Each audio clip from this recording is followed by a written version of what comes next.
सच्ची बताऊं, दो लोग हैं जिनके गानों पे मुझे इश्क हुआ है जिंदगी में सुन के। एक यश चोपड़ा है और एक तुम हो। जैसे धड़कन का वो गाना तुम्हारा, दिल ने ये कहा है दिल से मोहब्बत हो गई है तुमसे। दिल ने ये कहा है दिल से मोहब्बत हो गई है तुमसे। मेरी जान मेरे दिल पर मेरा एतबार कर लो, जितना बेकरार हूँ मैं खुद को बेकरार कर लो। मेरी धड़कनों को समझो, तुम भी मुझसे प्यार कर लो। तो यार ये कैसे लिख लेते हो? अभी पहले तो तुम्हें बताओ कि तुमने बोला इश्क हुआ था मुझको, तो किससे हुआ था वो तुम कभी बताते नहीं हो। लोग हमेशा पूछते रहते हैं कि सर आप जा रहे हैं तो आप पूछ ही लो, कम से कम वो नाम बाहर तो आए। हर बार इश्क इश्क की बात होती है, इश्क हुआ किससे वो पता ही नहीं चला। क्या करण, सच्चाई ये है, मैंने तुमसे कहा ना कि मैंने हमेशा एक बात कही है कि, और मैं बड़ा खुले तौर पे इस बात को स्वीकार भी करता हूँ, बहुत लोग डिनाई करते हैं, बट मैंने हमेशा वही लिखा जो मैंने जिया है। लकीली मैंने हर तरह की फिल्में लिखी हैं, हर तरह के गाने लिखे हैं, मगर चूँकि रोमांटिक गाने बहुत मशहूर हुए और एक जो 90s का बिगनिंग का फेज़ आया ना, उसमें दिल, आशिकी, साजन, दीवाना, दिल है कि मानता नहीं, सड़क, राजा हिंदुस्तानी, दिल, ये सारी फिल्में जो हैं सब रोमांटिक थी। तो लोगों के दिलो दिमाग पे मेरी एक छवि बन गई कि ये आदमी यार रोमांटिक गाना कमाल लिखता है, इसके अंदर रोमांस भरा पड़ा है। देखो इसमें कोई दो राय नहीं है कि शायर अगर रोमांटिक नहीं है तो वो पहली बात तो शायर है ही नहीं, बिना रोमांस के शायरी हो ही नहीं सकती। तो ये डिनाई करना कि मैंने रोमांस नहीं किया था या मेरा अफेयर नहीं था, बिल्कुल गलत है। मैं तो कई बार मैं खुलेआम बोल भी चुका हूँ। मगर देखो मजरू साहब ने एक बात बहुत अच्छी कही थी कि रोमांस होने का मतलब ये नहीं है कि आप हर दूसरे दिन एक लड़की से रोमांस करें तभी आप रोमांटिक हैं। देखो ये दिल टूटने जुड़ने के जो एहसासात हैं ना, वो अगर एक बार आपने उसको दिल से जी लिया ना, तो वो सारी ज़िंदगी जब आपका दिल धड़केगा ना, तो वो सारे मंज़र आपकी आंखों के सामने आ जाते हैं। और यही हुआ। अभी भी मैं लिखता हूँ, इस एज में भी आके मैं लिखता हूँ, तो मुझे वो सारे विजुअल्स दिखने लगते हैं। मैं महसूस करने लगता हूँ कि जब मेरा दिल टूटा था तो मैं कितना रोया था, जब प्यार हुआ था। आजकल के जनरेशन को तो प्यार का मतलब ही नहीं मालूम है, वो आई लव यू तो बोलते भी नहीं ना, वो तो शुरू करते हैं आती है क्या खंडाला, वहाँ से कहानी शुरू होती है। सो कहने का मतलब है अब प्यार ख़त्म हो चुका है, हम लोगों ने रियल रोमांस किया था। मुझे याद है, मुझे अपनी गर्लफ्रेंड को आई लव यू बोलने में 1.5 साल लगे थे। सो ज़िंदगी में वो कहाँ से धड़का, कैसे धड़का, वो सब पता है। सो जीवन में चूँकि वो एक बड़ा खूबसूरत एहसास था, जवानी का था एक दौर, और जो कुछ वो जो शायर का गाना था ना कि मैंने जो गीत तेरे प्यार की खातिर लिखे, आज उन गीतों को बाज़ार में ले आया हूँ, तो वही था कि जो कुछ उस वक़्त लिखे थे, वो चाहे मैं रहा हूँ, नदीम श्रवण रहे हों, आनंद मिलिंद रहे हों, अनु मलिक रहे हों, जतिन अली, सब ने जो कुछ जिया था जब उनको गानों में डाला तो लोग उससे आइडेंटिफाई किए। क्योंकि जितने भी प्यार करने वाले लोग हैं, कहीं ना कहीं उनको लगा कि यार मेरा गाना है। जैसे तुमने जो बात कही धड़कन की कि दिल ने ये कहा है दिल से मोहब्बत हो गई है तुमसे, ये बहुत से ऐसे जुमले हैं करण जिनको मैंने लिखा नहीं है, किसी ने बोला है।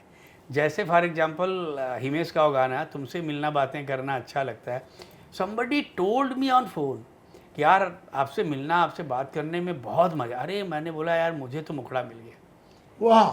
सो कई बार चूँकि वी ऑलवेज इन सर्च, हम खोजी लोग रहते हैं। तुम हमसे कौन सा जुमला बोलोगे वो मुझे कहाँ मैं उसको लिखूँगा, मुझे उस वक़्त इमीडिएट पता चल जाता है कि ये मेरे काम का जुमला है।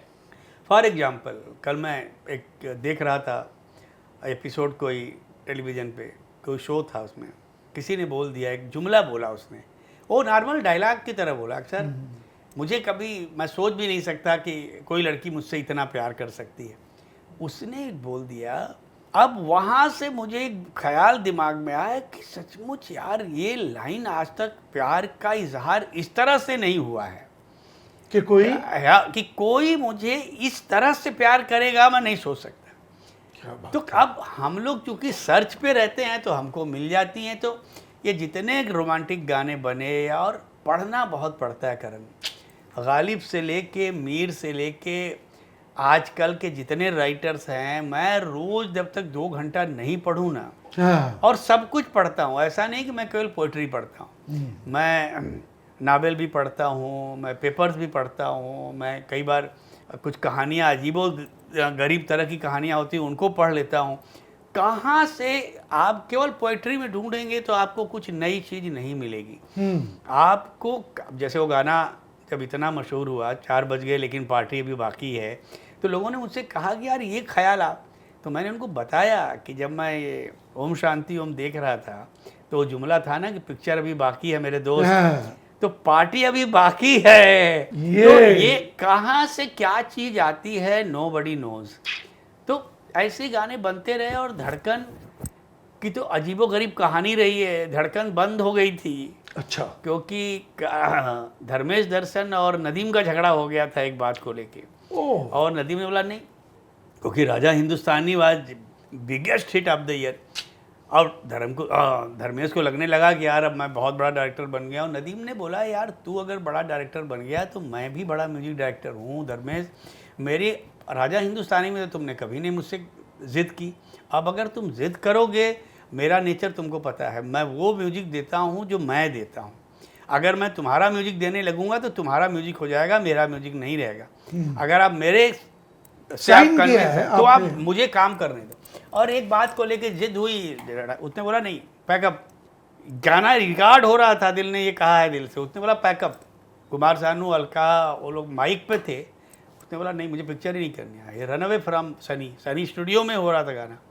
उसके बाद दैन ही स्टार्टेड मेला, और मेला बनी, और Mela was not that big hit. तो फिर वो लोग लौटे, रतन जैन ने बोला कि यार धर्मेश नदीम भाई को पकड़ना पड़ेगा यार, फिर आए और तब जाके धड़कन बनी। और एक और गाने पे तुम्हारे मुझे इश्क हुआ, हम यार हैं तुम्हारे दिलदार हैं तुम्हारे हमसे मिला करो।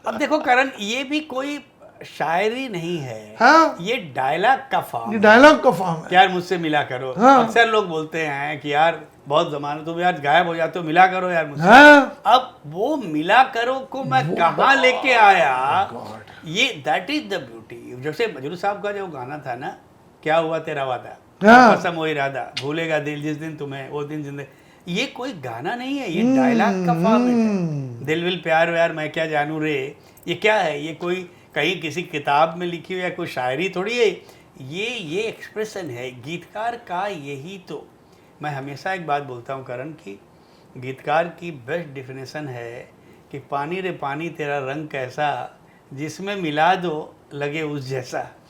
तो अगर आपको उतना आप में पावर नहीं है कि आप कहीं भी एडजस्ट हो जाएं, कुछ भी कर सकें, फिर आप परफेक्टली गीतकार नहीं हैं। सही बात है। ओ माय गॉड यार, कुछ रोमांटिक शेर हो जाए। जब रोमांस की बात होती है ना, तो ऐसी ऐसी चीज़ें मेरे जहन में चलती रहती हैं, क्योंकि मैंने इतने रोमांटिक गाने लिखे हैं ना। अभी मैंने एक, जब तुमने और किसी ने ये एग्जाम्पल दिया था दिलवाले का जी, कि सर एक गाना आप ऐसा दे दो, एक ऐसी लड़की थी जिसे मैं प्यार करता था, तो मैं सोच रहा था कि यार ये इसका जवाब क्या लिखूं। मैंने बोला नहीं, अगर इसने कहा है कुछ तो करना पड़े। तो एक जुमला देखो मेरे दिमाग में आया कि जब मैं देखता हूँ कई बार जब झगड़ा हो जाता है लड़के लड़की के बीच में, और लड़का फ्रस्ट्रेशन में आता है या कुछ कहता है, तो वो जो बहुत दुखी होता है तो एक जुमला बोलता है, यार वो मुखड़ा है कि दर्द सहे लाखों जहर का घूंट पिया, दर्द सहे लाखों, जहर का घूंट पिया, इस लड़की के लिए मैंने क्या क्या नहीं किया। क्या बात है। तो ये जो जुमला है ना, इस हाँ। लड़की के लिए मैंने क्या क्या नहीं किया, ये ऐसा टुकड़ा है कि हर नौजवान लड़का जिसने कभी जिंदगी में प्यार किया होगा या प्यार करेगा, उसके दिल पे ये बात लगनी ही लगनी है। इश्क के बगैर म्यूजिक नहीं, यस, और इश्क जिंदगी के बगैर नहीं, जिंदगी नहीं, फिल्म नहीं। कुछ नहीं। ये इस एहसासात के बगैर तो आपका जीना ही फिर किसी काम का नहीं है ना। अगर आप प्यार के बगैर जी रहे हो ना, तो आप जिंदगी नहीं जी रहे हो, आप केवल सांस ले रहे हो। बिल्कुल। एक मेरी बड़ी खूबसूरत कविता है, एक मेरी किताब जो है वो ऑलरेडी मार्केट में है करण। पहली अच्छा। बार मैंने कोई ऐसी कविताएं जिनको मैं फिल्मों में नहीं दे पाया। एक बार गुलजार साहब ने मुझे कहा कि सुन, तूने फिल्मी गाने तो बहुत लिख लिए समीर, कुछ लिटरेचर के लिए काम कर अब तू। वाह। और उस किताब में मैंने कोट किया है उनका नाम, उन्होंने 2 लाइन लिख के मुझे ऊपर दी भी है। तो उस किताब का नाम मैंने रखा है समीराना गीत। वाह। तो सब एक्सपेक्ट कर रहे थे कि चूंकि मेरे फादर इतने बड़े शायर रहे हैं, गीतकार रहे हैं, तो मैं ये किताब उनको डेडिकेट करूँगा, मगर वो किताब मैंने अपनी माँ को डेडिकेट किया। How sweet. और माँ के ऊपर एक शेर मैंने लिखा। मैंने 2 फिल्मों में मुझे माँ पे गाना लिखने का मौका मिला। बेटा का वो गाना था कि आज मुझे मेरे बेटे ने आज मेरी माँ ने मुझे बेटा कह के बुलाया है। और वो लाडला का था, तेरी उंगली पकड़ के चला, तेरे आंचल तले में पला, माँ मैं तेरा लाडला। तो मैंने बोला यार, माँ एक ऐसा इमोशन है, और माँ मेरी कुछ दिन पहले ही गुजरी थी। Oh no. तो एक तो मैंने पूरी कविता लिख दी, जो प्यारे भाई ने वो गाना बनाया था, कि माँ जब वहाँ चली गई तो हर वो आदमी जिससे, चाहे वो परदेश में हो, गांव में हो, जब माँ से दूर होता है तो कहता, मैं जब फ़ोन करता था ना करण, तो मैं हमेशा माँ से एक जुमला बोलता था, माँ तू कैसी है। ये जुमला मैं फ़ोन पे स्टार्ट मेरा ऐसे ही हो। तो मैंने वो गाने में लिखा कि वो मेन गाने का कैच था, तू कैसी है माँ, मैं हूँ परदेश में, अजनबी देश में, कुछ भी अच्छा नहीं लग रहा है यहाँ, तू कैसी है माँ। वो पूरी मतलब मैं अगर सुना दूँ ना पूरी कविता ना, तो कोई भी रो दे वो। और लास्ट उसका अंतरा जो है वो वही है कि मतलब मेरा बचपन मुझे याद आने लगा, लोरियों में कहीं गुनगुनाने लगा, तेरे आंचल के तले छुप के रोने लगा। लास्ट में बोलता है कि इस तरह से रुकेगा ना ये सिलसिला, मेरे जुर्मों की मुझको मिलेगी सज़ा, मेरे बच्चे भी मुझसे जुदा होंगे जब, तेरी तकलीफ़ का होगा एहसास तब, मुझसे रूठे से लगते हैं दोनों जहां, तू कैसी है माँ। देख कितना मैं खुदगर्ज हो गया कि मैं अपनी फैमिली, अपने बच्चों के लिए मैं तुझे छोड़ के चला आया परदेश। सो मैंने कहा कि नहीं, मुझे माँ के ऊपर 2 लाइन लिखनी है, तो 2 ही लाइन मैंने कविता लिखी, 2 लाइन लिखी है उस पर। कहता है कि कैसे पूरी होती मन्नत देख ली, कैसे पूरी होती मन्नत देख ली, मैंने माँ को देखा जन्नत देख ली। सो बात कहने का ये जो बख्शी साहब बोलते थे ना कि दूसरी लाइन में अगर आ नहीं निकले ना तो तुम्हारे कहने का कोई मतलब नहीं है। तो उसमें जितनी कविताएं हैं, तो वो जो मैं बात कर रहा था कि प्यार के बगैर ज़िंदगी जीना मतलब बिना नमक के खाना खाने जैसा है। तो उसमें कविता मैंने लिखी है कि कोई जुस्तजू तो हो, कोई आरजू तो हो, कोई हमसफ़र तो हो, कोई हमनवा तो हो, कोई चाहत तो हो, कहीं राहत तो हो, सांसों का चलते रहना तो ज़िंदगी नहीं। वाह। कि ये यूँ बेसबब जहाँ में जिए जा रहे हैं हम, जैसे कोई गुनाह किए जा रहे हैं, ये कोई मतलब ही नहीं यार। ज़िंदगी है तो कहीं कोई हौसला तो जीने के लिए हो, कोई तो एक ऐसी चीज़ हो जो आपको जीने का उत्साह दे, हौसला दे, मज़ा आए जीने में। जब कुछ नहीं है तो बेहतर है निकल जाए यार आदमी। हाँ। केवल सांस लेने के लिए जी रहे हो यार, what is the purpose of life. मुझे लगता है कि दुनिया 2 हिस्सों में बांटी जा सकती है। एक वो लोग जो जी रहे हैं और एक वो लोग जो इश्क कर रहे हैं। यस मैं और शेखर आजकल जो चल रहा है इजराइल और फलस्तीन के बीच, मैं और शेखर हमेशा एक बात किया करते थे, और ये मेरे पास एक कहानी भी है, love in the times of war. तो उसके लिए हम टाइटल ही रखना चाह रहे थे, लव एंड वॉर। तो सब बिखरा पड़ा है, सब टूटा हुआ है, सब बम्बार्ड हुआ पड़ा है, लेकिन दो लोगों को इश्क उसी समय हुआ है। और वो किस तरीके से वहाँ से वॉर जोन से निकल के पीस जोन में आते हैं। और ऑफ कोर्स अगर आप टाइटैनिक को फॉलो करो तो फिर लड़का अपनी कुर्बानी दे देता है, लेकिन ये ज़रूर कर देता है कि लड़की कहीं किसी सही जगह पहुंच जाए। तो ये यू नो, तो इश्क के मायने तो अब आप सोच सकते हो, अगर कल को मैं और शेखर अगर ये फिल्म बनाते हैं तो यार तुम इस पे गाने तो मतलब कमाल ही लिखोगे। कहानियां एक तरफ जंग है और एक तरफ मोहब्बत मोहब्बत है। पनप रही है। क्या होता है ना करण, हम जितने राइटर्स, गीतकार खास तौर से, हम दो लोगों पे बहुत डिपेंड करते हैं, ये कहानी और एक सेलेक्टर। अगर ये दो राइट है ना तो आपसे अच्छा काम करवा ही लेंगे। इसीलिए क्यों राज कपूर के गाने, राज खोसला के गाने, बी सुहास के गाने, यश चोपड़ा के गाने, इन लोगों के गाने अच्छे क्यों होते थे? Because they were very musical. मैं जो किस्से सुनता हूँ राज जी के बारे में, कैसे मैं सौभाग्यशाली रहा कि उनके आरके में मैंने पिक्चर लिखी भी, जो एक ही पिक्चर ऋषि भैया ने डायरेक्ट की थी, आप लौट चले। सो उन्होंने जो किस्से बताए, मुझे लगा यार ऐसे काम होता था। ग्रेट काम जो होता है ना, बोलते थे ना लोनी फार्म में, जब वो पिक्चर कंप्लीट होने के बाद नई पिक्चर के बारे में जब सोचना होता था तो वो लोनी फार्म में लेके जाते थे पूरी, और नो कहानी राइटर, नो, केवल म्यूजिक टीम। हाँ, मैंने भी ये उस दिन पढ़ा। शंकर जयकिशन, शैलेंद्र और राज जी। और वहाँ दुनिया का सबसे बेहतरीन खाना, सबसे बेहतरीन इंटर। और मैं उस फार्म हाउस पे गया हूँ उनके, मैंने देखा है वो लेक के ऊपर ब्रिज बनाया हुआ है और वहाँ बैठते थे और बोले यार कुछ मज़ा लेते हैं, हमने बड़ी मेहनत की, पिक्चर सुपर हिट हो गई, इंजॉय करेंगे, कुछ अगर आ गया तो कर लेंगे, नहीं तो नहीं। तो इतनी इज्जत, इतना वक्त, इतनी मोहब्बतें दी हैं इन्होंने, क्योंकि मालूम है क्रिएटर कोई कंप्यूटर नहीं है जिसको बटन दबाया निकल गया। वो एक चीज का भूखा है, आपकी मोहब्बतों का। बिल्कुल। अच्छा, मुझे याद आ गया, एक बार शेखर कपूर और मैंने भी यही फॉर्मूला ट्राई किया था, आपको और आनंद मिलिंद को लेके लोनावला चले गए थे ड्यूक्स में, और ड्यूक्स में रह के हम कुछ दुश्मनी के लिए। सवाल तो ये था करण, मुझे वो याद है ड्यूक्स में। अच्छा, मुझे आदत थी, तो मैं हमेशा हर सुबह उठूं तो देखूं तो शेखर स्विमिंग पूल पे बैठा हुआ है, बैठ के, हाँ आओ आओ भाई आओ यार कुछ खाते हैं, चलो स्विमिंग। अरे उन्होंने बोला भाई तू ये गाने कब बन, अरे मार गाने को यार, गाने बन जाएंगे जब बनने होंगे।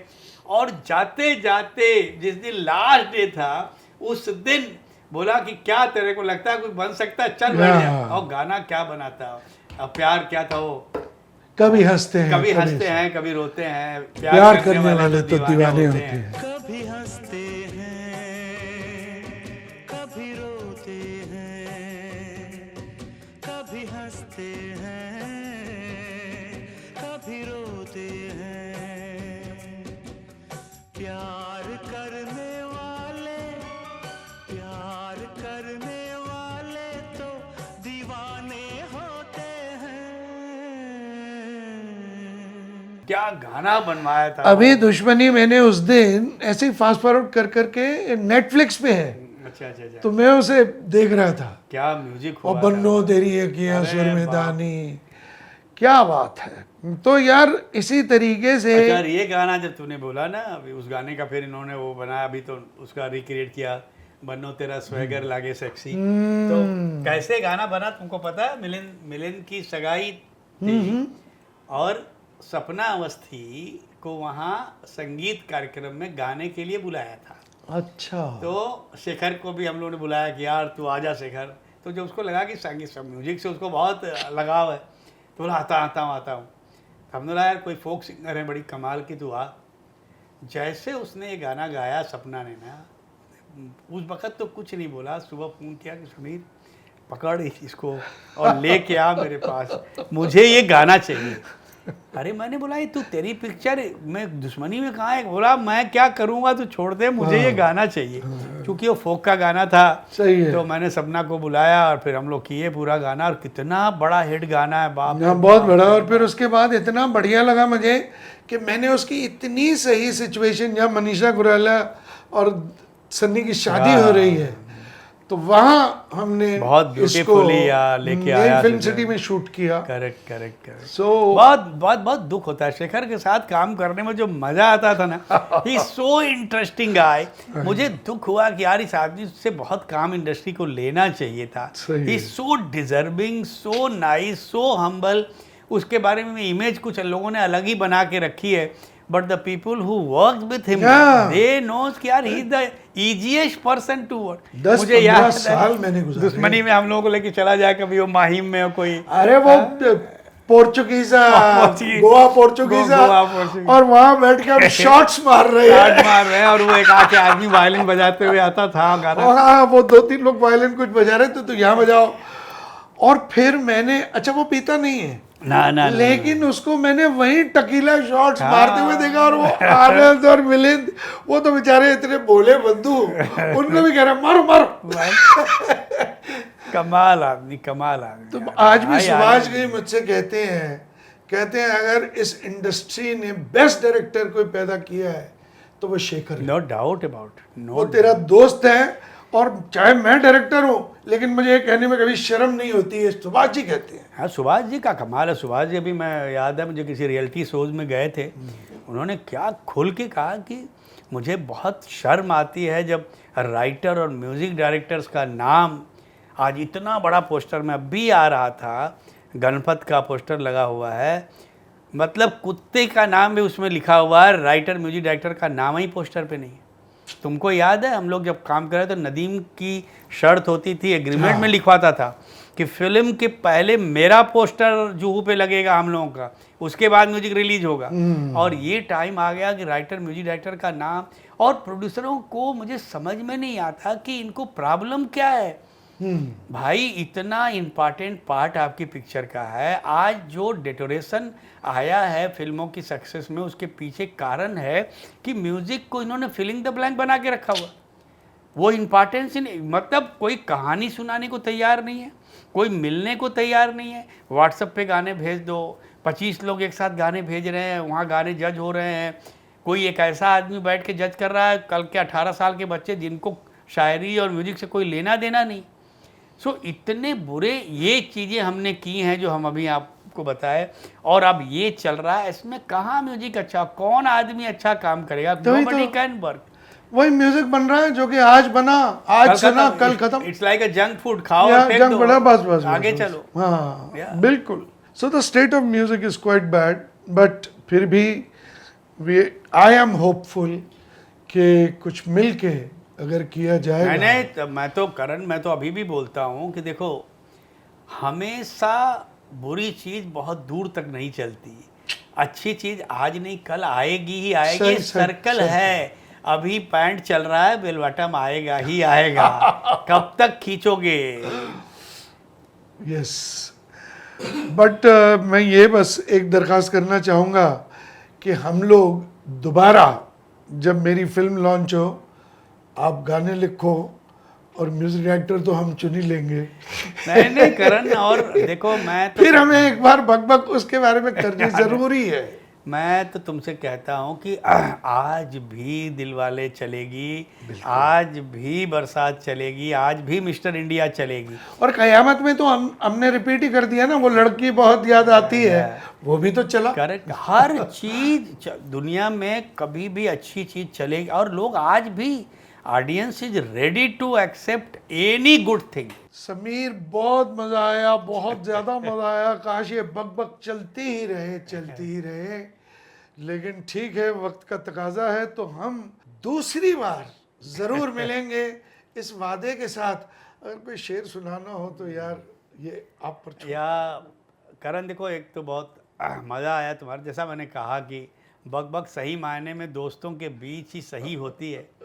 और हम लोग तो बात करते रहे तो ये 200 एपिसोड भी अगर तुम हमारे साथ करोगे ना तो ये खत्म होने वाला नहीं है। कहानियां, फिल्में, गाने कितने हैं इसके। ये बकबक कभी खत्म होने वाली नहीं है।